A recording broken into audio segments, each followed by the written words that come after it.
Hi guys, so today I am going to briefly introduce you to the idea of videography. One of my favorite ways of describing videography is from the title of a book by a cinematographer named John Alton, and the book is called Painting with Light, and I love that way of describing what videography, what cinematography is. So videography is the process or art of making video. And just like videography, cinematography was originally the term for the art of making films. At this point, it's fine to just use those two terms interchangeably, since most of the movies we watch are shot on video. A videographer or a cinematographer is responsible for how a film looks. That's why they're also called directors of photography. A videographer is concerned with lighting, framing, the composition itself, exposure, focal length, which has to do with lenses, the lenses on the camera, and camera movement. And all of those items, they determine how a movie looks. So we're going to talk about focal length now. Let's start off in the middle here.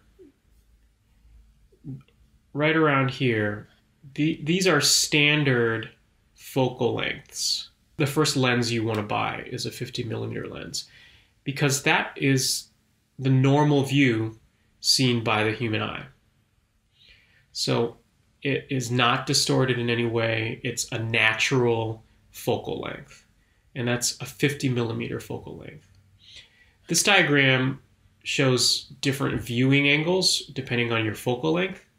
And here under standard, we've got a 50mm and a 70mm focal length, and it shows you the actual viewing angle, which is what we're concerned with. What you actually see, the angle of view in the shot. Going to the left here, the focal length gets smaller and smaller, and those are called wide angle lenses. That's because the angle of view gets wider and wider. You see more of the background is shown compared to this one. And if you use one of these lenses, it increases the angle of view, and it's good for working in small spaces, and you have a high depth of field. So let's say you were shooting in a tiny room and you wanted to make the room look less cramped. What you could do is slap on a 14mm wide angle lens, and the room will actually look larger because the angle of view, if you see this angle, is increased compared to any of these lenses. You see the angle of view is tiny over here. And so that's where we're going to next.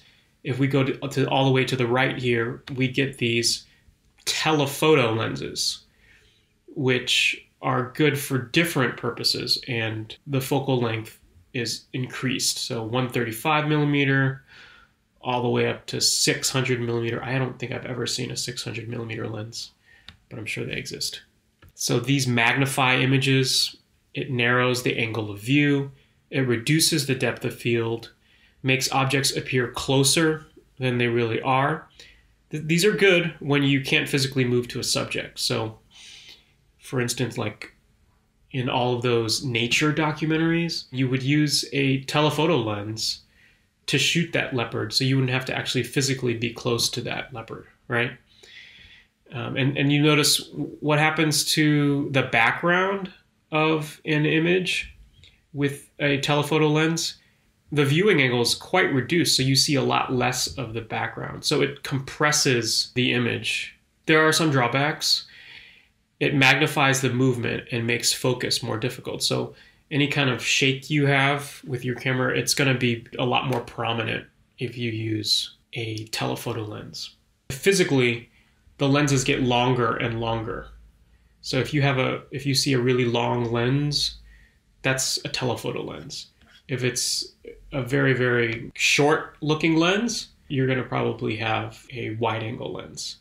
And this is just a diagram showing you what the different lenses do to a human subject. Again, 50mm is standard. It looks very natural.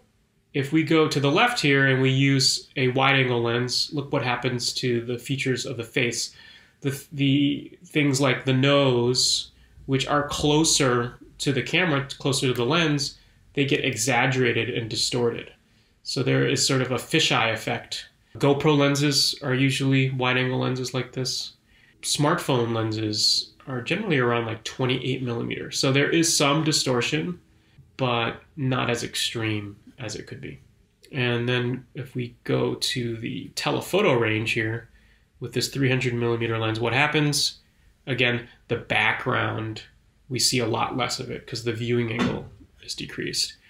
If we're shooting with camera movement, any kind of camera movement is going to be more exaggerated and magnified. So again, a videographer is responsible for the look of a film, specifically lighting, framing, exposure, focal length, and camera movement.